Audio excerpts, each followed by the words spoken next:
Honda CBR 1100 XX har tilnavnet Super Blackbird, hentet fra det amerikanske kampfly SR-71, der kan flyve 3 gange lydens hastighed. Hondas Blackbird skjuler sin 16-ventilede, 4-cylindrede, vandkølede rækkemotor på 1137 kubikcentimeter under den diskrete kåbe, som en bodybuilder, der skjuler de svulmende muskler under en løst hængende trøje.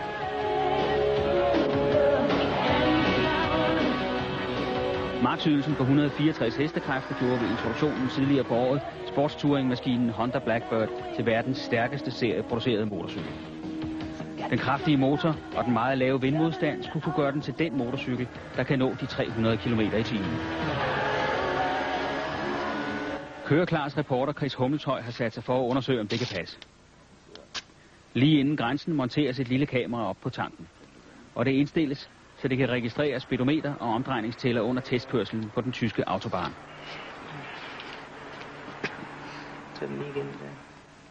Så er vi kommet ned til Tyskland, hvor der er frie hastighedsgrænser. Og hernede kan man køre lige så tosset stærkt man vil. Så den er på rigtig plads, og den her, den kører 300 km/t. Hold nu godt fast derhjemme, for det her, det kommer til at gå stærkt. God tur.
Ja, det kunne den altså godt.